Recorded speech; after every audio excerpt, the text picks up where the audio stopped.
Hello everybody, welcome back to It's Current Year for another quick battle ladder replay. Today on the Desert's Bounty map, I am playing the Itza faction for the Lizard Man. I'm up against the Tomb Kings, a no-named Tomb King, so you know they're a hacker. Just joking, they're probably from China or something like that. So for the forces of my opponent, who has taken the Tomb Kings, 4 Skeleton Horseman Archers out the front. Not really a faction that's renowned for their missile cabs, so you don't see them very often. They are pretty expendable, and they can be kind of cool in a pinch. Can provide some mass and just some annoying little poke fire.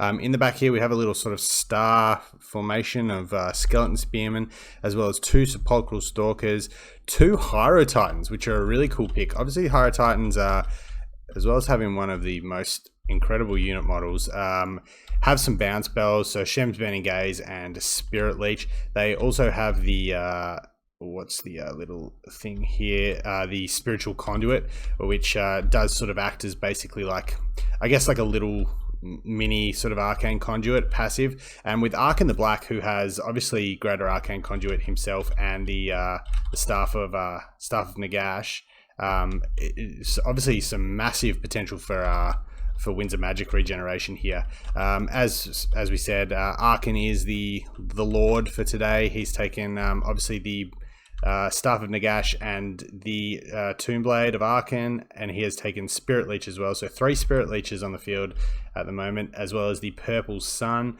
No Fate of Buna, which is interesting because obviously the Lizardmen have access to a lot of like really, the Star Chamber Guardians are sort of common in this matchup, but he's gone for sort of the blob clearing of the Purple Sun, so something a bit different there. Not just taking the stock standard Fate of Buna, which is nice to see. For my own forces, I have a front line of Chameleon Skinks, good for just throwing some bodies into the fight. They're quite quick, obviously, with 46 speed. They're shielded. They're pretty expendable. Good to sort of just roadblock, sort of counter roadblock, I guess. Just occupy skeleton warriors and that kind of thing. 3 units of Saurus Warriors with spears, one of which is the Legion of Shaqua with their missile resistance buff ability. The Star Chamber Guardians back here. We also have 3 units of the Sacred Kroxigor with their power fists. One of them is the cohort of Huatl, obviously with their magical attacks and their armor sundering.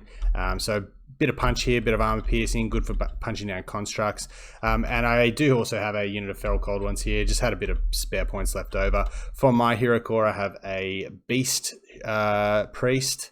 He's got Manticore Summons and an Amber Spear, as well as Gorok, the Great White Lizard. He is rocking the Mace of Almanac, as well as he's the Rok of Itza, and what's his other one, the To the Death passive ability.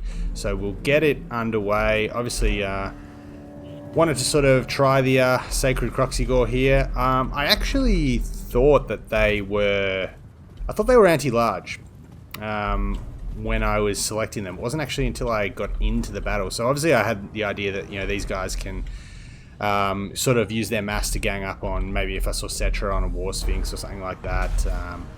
Even Ushabti once they get into the fight. But just armor piercing and obviously pretty huge weapon strength with 120. So just gonna try and take some Tomb Kings units here to Pound Town. But obviously my opponent is sort of just shaping up to me. Got a few Syrian or Shem's Burning Gazes going down, not doing a ton of damage.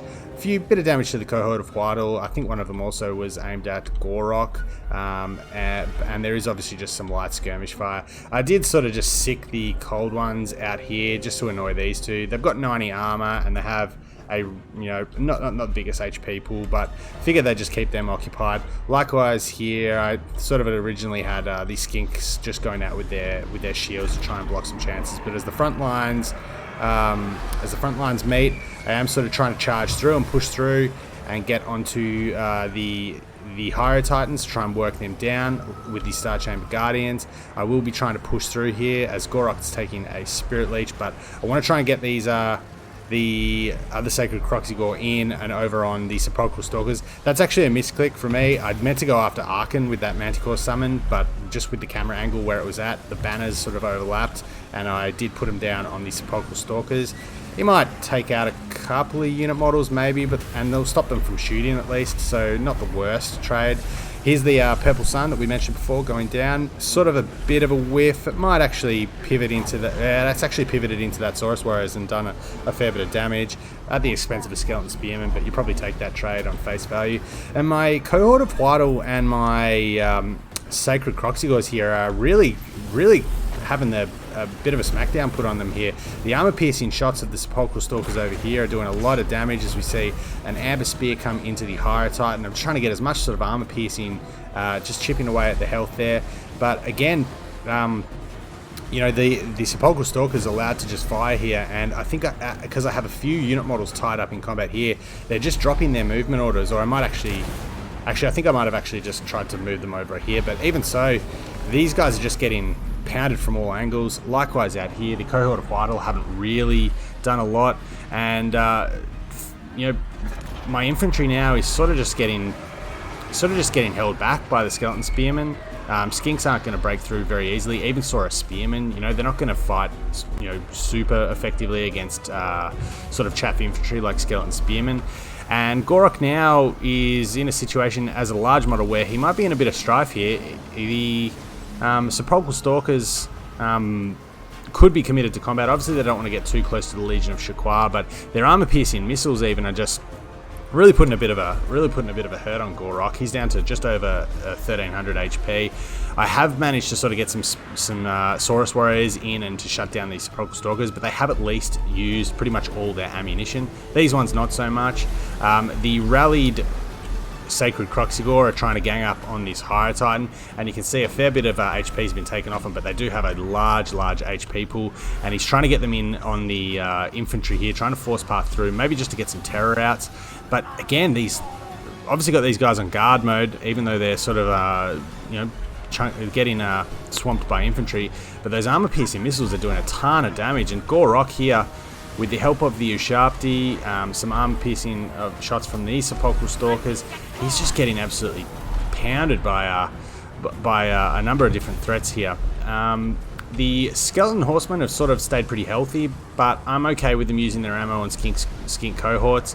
Arkan is dropping a Skeleton Summon here just to sort of screen himself out, and I haven't really been able to have anything make any meaningful impact with Arkan. I got a few hits in early in the game by the Sacred Kroxigors, as this Skink Priest just doesn't want to give up on this Amber Spear and this Higher Titan down. But as I said, yeah, I just haven't been able to sort of get Arkan stuck and put any damage, and the Terror has sort of caused me some issues. Although this Higher Titan here is very low, this Higher Titan here is on its last legs, obviously with the Star Chamber Guardians and the Legion of Shaqua nearby. And without the ammo on these Skeleton Horsemen, he's going to need to rely pretty heavily on cycle charging here, because the infantry I do have left, even though Gorok has been slain, I believe he's somewhere over here, his body, the infantry that is holding here is pretty tanky, and the terror outs here have sort of subsided. I've got a pretty healthy pocket of Saurus Spears here, which should be able to push through these Skeleton Warriors and finish off the Higher Titan. Another unit of Saurus Warriors of Spears here, 37 coming back in. So this Higher Titan's done for, but I think he's got pretty good value out of it. A number of terror outs. Definitely use both his Burning Gazes and the Spirit Leech on this one. So with the last of its HP starting to crumble, down under 500, everything here is anti-large. So these Skeleton Horseman archers aren't going to do really anything to these Saurus Warriors. And with obviously a reasonable contingent here, three Sacred Kroxigor, 5 Sacred Kroxigor there, and a bunch of skinks just to throw bodies into the fight. I'm getting sort of a little bit of a second wind. Over here, my Sacred Kroxigors, as said, they're hanging on with a sliver of HP, 900 HP, but you know, they'll probably have enough to take care of Skeleton Horseman archers in combat, and it's starting to get pretty close here now. Obviously, like as before, the infantry I have left is reasonably strong. Unfortunately for my opponent, my Star Chamber Guardians still have very strong morale and 41 unit models. The Legion of Shaqua are just stop preventing these Skeleton Horseman archers from doing really any cycle charging, and all the Skeleton Warriors here have pretty much crumbled.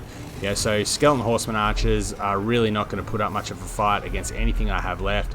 And now Archon is sort of trapped in here with the Star Chamber Guardians and a number of Sacred Kroxigors bashing on him. He's 1600 HP, but as we see, the balance of power is starting to turn pretty strongly in my favor as I go for one more Amber Sphere, but it is blocked by one of my own Sacred Kroxigors. But just as Army Losses hits and Archon starts to crumble out of existence to be raised by Nagash once more, my opponent does tap out. So a pretty decent game. Cool to see, obviously, the Higher Titan. I think it's a really underutilized unit. Obviously, with its obviously even without the sort of Arcane Conduit passive on the Higher Titan, Archon has an extraordinary ability to draw Winds of Magic. So you always get good value out of him. He's no slouch in combat. You know, he doesn't want to get stuck with too many other sort of combat characters, but he can hold his own, and obviously with his Skeleton Summon, he can get himself out of a sticky situation if he needs to. But I was kind of underwhelmed, I have to say, by the performance of the Sacred Kroxigors. It was really the Saurus Warriors that did the bulk of the heavy lifting here, and the Skink Priest, obviously, with its Manticore summons, and I think it got 3 or 4 Amber Spears out as well. Only 2 kills. Obviously, he's not there to, he's not there as a fighter, but he had put some good moves on at least one of the Higher Titans. But yeah, as I said, when I was picking this, I thought, I was expecting to probably see Cetra. I was expecting to maybe see, I guess we got the Sepulchral Stalkers, but yeah, I thought they had an anti-large bonus. It wasn't actually until I got into the game that I realized, no, they just have good weapon damage and obviously a high amount of weapon strength. So yeah, I found they didn't quite live up to my expectations. I thought they had a couple of good targets here. They were probably pretty significant in using their mass to sort of pin in the Higher Titans and just work them down with the damage. But I have to say, I'm not really sold on these guys. I was also likewise pretty underwhelmed by the fact that they, I think a couple of them got terror outed a number of times. Obviously, they took a fair bit of damage, but have to workshop sort of this one and keep trying to mix them in, and see sort of where they can be more effectively used. My mistake entirely for assuming they were anti-large and getting that wrong, but yeah, we'll put these guys back out there and see what we can do in the upcoming games. Obviously, Gorok's a bit of a meme. My opponent actually did really well to kill him. I think it was actually the Sepulchral Stalkers that actually put with their shooting attacks that actually put a lot of damage into him. But yeah, a bit of a different list with the Sacred Kroxigor, but cool to see obviously the Higher Titan as well, which is a really cool unit for the Tomb King. So all in all, a pretty fun game, and we'll call it the experiment a success, given we managed to squeak out the win. But thanks very much for checking it out, and until next time, take care.